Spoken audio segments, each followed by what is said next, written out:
Hello and welcome back to another macro day here on Scriptcase by Jamie. And today we are exploring the SC format num macro, a crucial tool for anyone working with numerical data within Scriptcase. Now this macro allows you to format numbers according to specific criteria that you may have, enhancing both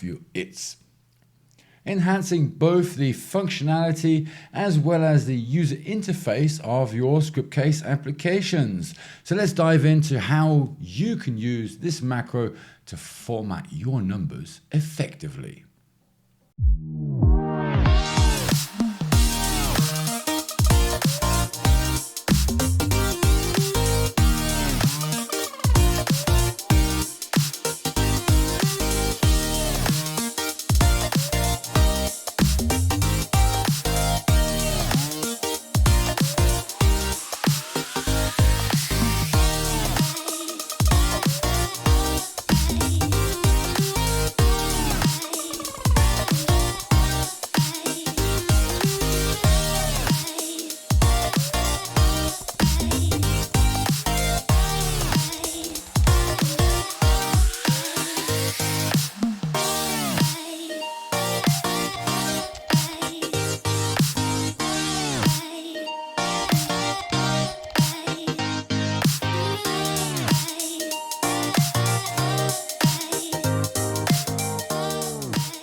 Hello and welcome back to another episode of Scriptcase by Jamie, and today we are at macro day once again, and we have today the SC format underscore num macro, and this macro is pretty awesome because it allows you to format numerical fields within your applications so that you can conform to regional standards or maybe specific formatting requirements that you may have.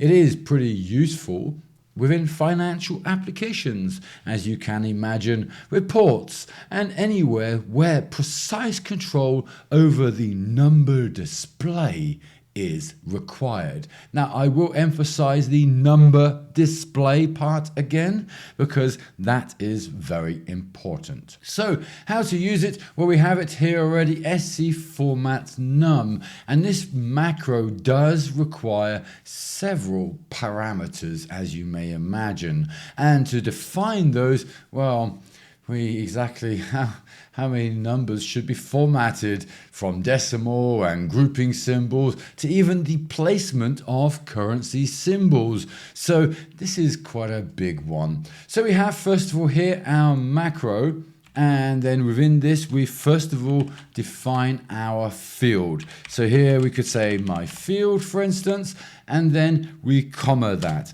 and then we have our options. So we have first of all the group symbol, then we have the decimal symbol, and then we have the amount decimal, then we have the fill zeros, then we have the side negotiation, then we have the currency symbols, and then we have the side currency symbols. So just a few options here. So let's type them in here and review what each of these are. So we have defined our field here first of all, and then we have here the group symbol. So I'll type that in here, group symbol, okay? Or symb will do, and that would basically be the symbol used for grouping your thousands. So for instance, that could be a comma. Okay, so let's copy that, and what I'm going to do is I'm going to place that below, and then here I'll place a comma in there. Okay, and then you know that is then what is then included there. We could even have a full stop if we wanted, or let's actually add a full stop in here, and then our next field was then the des symbol. So let me type that in here. Symb again, right, so here we have our dex symbol, and that would then be here our comma. So here we have our full stop first of all, and then here maybe we would want to add the symbol used for the decimal separation. Okay, so we have then full stop, and then we use maybe a comma, and then we have then here our next field here, which is then the amount, and I'll call that dec, and mount decimal, for instance. So the number of decimal places to display. And that is then over here. So don't confuse the comma that we've placed in there already. And that would then be, for instance, 0. Okay. And then we have then the next option here, which is then the fill zeros. Okay. And the fill zeros allows us to manage whether we fill in missing decimals or with zeros. So, and we can do that basically with an S or an N for no. So C for yes, S. So maybe a Y would make more sense. But remember, this has been created or developed by Brazilians, and that means C. In Brazil, they say C for yes, and that would then be an S in here. So if we wanted to do that, we could then add an S in here or an N for no. So thankfully, nada. It would then be no, I guess, nada. That would be then the Brazilian version then. So that would then also be no. So at least we have some similarities there, which is very nice. Now we have then also the side neg. So that comes in here next. So let me add that in here, side underscore neg. And that is then basically the position of the negative sign. So that could be 1 or 0 or whatever you want it to be. So here, for instance, I could add 1, and that would then shift that over to the right by 1 position.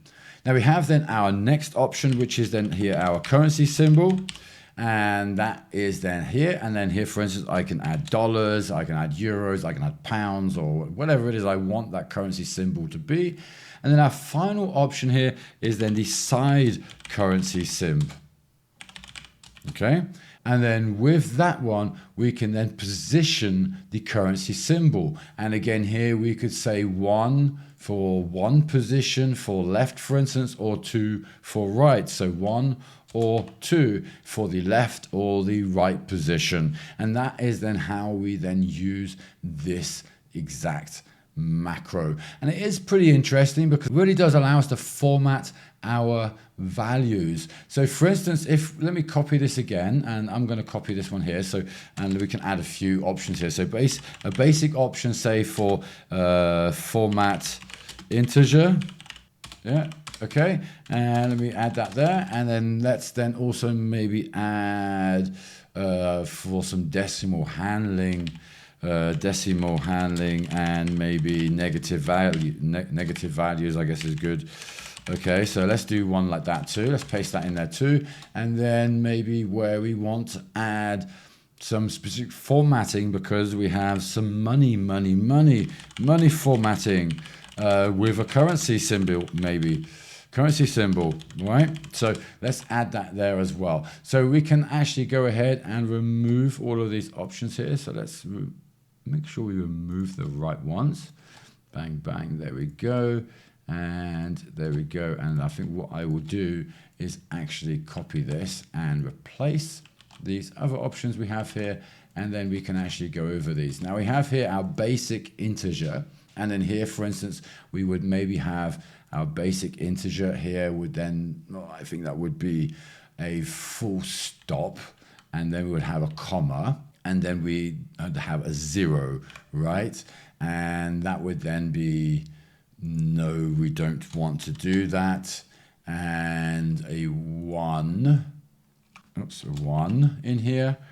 And I don't think we actually need anything else. Now, I think I've actually made a mistake there. 1, no, we got a currency and then we got our zeros. So in this case, we could actually remove these final 2 parameters from here. And we have filled in our field. We have provided the decimal symbol, the amount as well, the amount of decimal places we have also defined there. So we have the group symbol, the decimal symbol, the amount of decimal places, which is then 0. And then we have filled that with zeros. and that is then 1. Okay, so that is for a basic integer, if that is what we would want to display. Now, if we would have, for instance, negative values, now I think we can actually copy this one again. In fact, let's just leave it. Okay, so with this one here, we would then have maybe a similar layout again. So let's go comma. So then here we would want to add maybe a 0 position again, as well as an N for no. We don't need that. And again, well, it's pretty simple. We just add the 1 here again, I think. I don't think it's really any different than the previous one that we had. So it is pretty straightforward. And again, it just depends on your values that you have. And again, we can remove here the final 2 parameters. Now, when it comes to money formatting with a currency symbol, well, then it's slightly different because we're dealing with funds, aren't we? So if I add a full stop comma here again, and I think that is good. And then in that case, we would have 2 decimal spaces. And here, we would want to display the currency symbol, or yes, we would want to fill our currency, should I say, with zeros. And we also want to display the currency symbol, which is actually back here. And after that, first, we want to have here the side. So we want this displayed on the left-hand side, the currency symbol. And then we can add here, say, for instance, US dollars and US dollars, and then we have our currency symbol applied.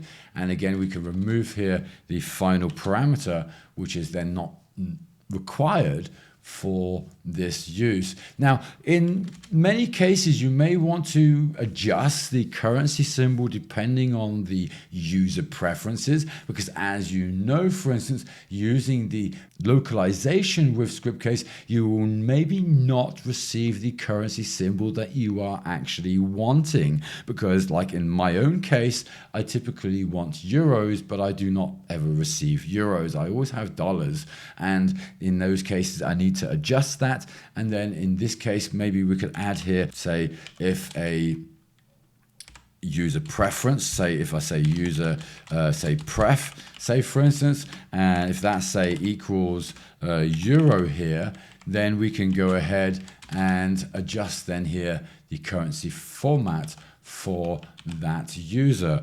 And otherwise we can just place it as dollars or pounds or whatever it is you are wanting, and it is then quite easy then to adjust. And in those cases you may want to add then the position, adjust the position here as well. So it depending on, so for instance here for the US you may want that on the left hand side, and then for here here for the euro. So if I have the euro symbol on here, that'd be great. But I don't. I have a UK pound. I have an English keyboard. So if I add UK pound there, and then here we add the US symbol, and maybe we want to display the US symbol to the right-hand side instead of the left-hand side, we can very quickly make those adjustments and any other adjustments here that we would maybe want. So maybe filling in those zeros, as I have just changed for dollars, maybe without zeros, and then with the pounds, we will display zeros. That is entirely configurable with this awesome macro SC format num.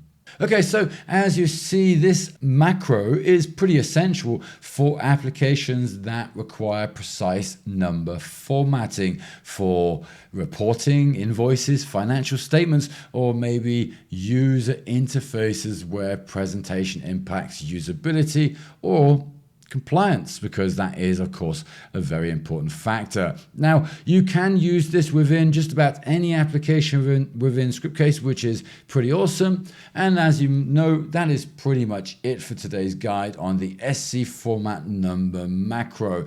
Now, by mastering this macro, you can enhance the data presentation in your Scriptcase applications. And I do hope it helps you in some shape or form. Now, of course, if it did, you know what to do. Hit those buttons buttons and let me know how you have used this macro within your own projects. What are some of the challenges you've faced with number formatting within Scriptcase? Let's discuss it, because I know I have had plenty myself. And of course, as always, stay tuned for more Scriptcase tips right here every Friday, macro day, and the odd video in between for you to enjoy and learn more about Scriptcase. Thanks very much for watching, and until the next video.